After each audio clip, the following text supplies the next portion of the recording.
महाभारत के आदि पर्व के अनुसार एक बार पृथुपुत्र, जिन्हें वसु कहा जाता था, अपनी पत्नियों के साथ मेरु पर्वत पर घूम रहे थे। वहीं पर ऋषि वशिष्ठ का आश्रम भी, तो वे वहां पहुंच गए। उस आश्रम में एक नंदिनी नाम की गाय थी, जो सभी की कामना पूर्ति करती थी। वसु के पुत्रों में ध्रुव की पत्नी को जब वो गाय भाग गई, तो ध्रुव ने बाकी भाइयों के साथ मिलकर वो गाय चुरा ली।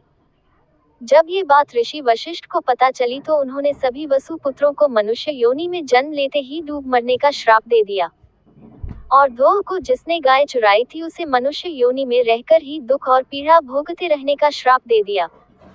वसु पुत्रों ने इस श्राप से छुटकारा पाने के लिए माता गंगा का तप ध्यान किया। माता गंगा ने उनकी मुक्ति का वचन दिया कि वे उनकी मुक्ति अपनी ही गोद के द्वारा करेगी।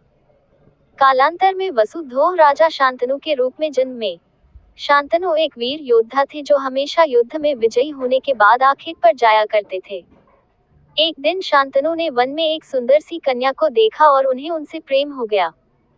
कुछ दिनों बाद शांतनु को पता चला कि उस युवती का नाम गंगा है, तो उन्होंने उनके सामने विवाह का प्रस्ताव रख दिया।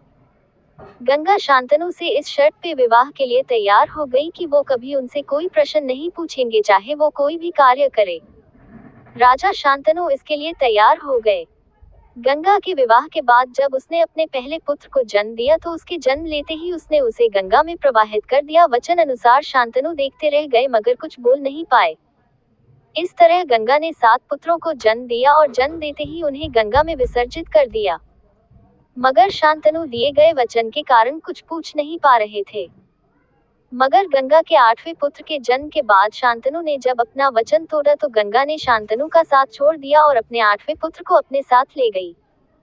शांतनु का वही 8वां पुत्र भीष्म के नाम से जाना गया, जिसे शिक्षा दीक्षा पहले माता गंगा ने दिया।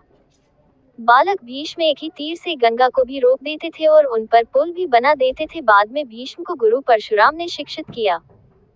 बाद में राजा शांतनु को एक मछुआरे की कन्या सत्यवती से प्रेम हो गया, मगर उसने शर्त रखी, यदि उसी का पुत्र हस्तिनापुर की गद्दी का उत्तराधिकारी होगा, तभी वो ये विवाह करेगी। शांतनु तैयार नहीं हुए, मगर किसी तरह जब ये बात भीष्म को पता चली, तो उन्होंने माता सत्यवती को वचन दे दिया कि उन्हीं का बेटा हस्तिनापुर का उत्तराधिकारी होगा। सत्यवती का बेटा विचित्रवीर्य ने जन्म लिया, जिसे भीष्म ने हर युद्ध कला में पारंगत करना चाहा, मगर वे कमजोर थे।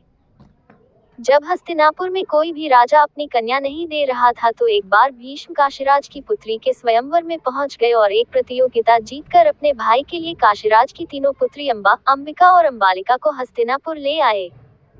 जब अंबा ने विचित्रवीर्य को बताया कि उनका प्रेम शाल्व नरेश से है, तो विचित्रवीर्य ने उनसे विवाह नहीं किया। मगर अब उधर जब शाल्व नरेश ने भी अंबा को ठुकरा दिया, तो अंबा भीष्म के साथ विवाह के लिए अड़ गई। भीष्म आजीवन विवाह न करने का प्रण ले चुके थे, किंतु अंबा भी मानने के लिए तैयार नहीं थी, इसलिए वो सीधा भीष्म के गुरु परशुराम से सहायता लेने पहुंच गई। परशुराम ने अंबा को उसकी सहायता करने का वचन दे दिया, तो फिर परशुराम और भीष्म के मध्य एक युद्ध हुआ, जिसमें परशुराम अपने शिष्य पर गर्वित हुए। मगर फिर अंबा को इंसाफ न मिलने पर उसने भीष्म को एक औरत के कारण ही मृत्यु प्राप्त करने का श्राप दे दिया। अगले जन्म में अंबा बाद में शिखंडी बनी और फिर महाभारत के युद्ध में भीष्म की मृत्यु का कारण बनी।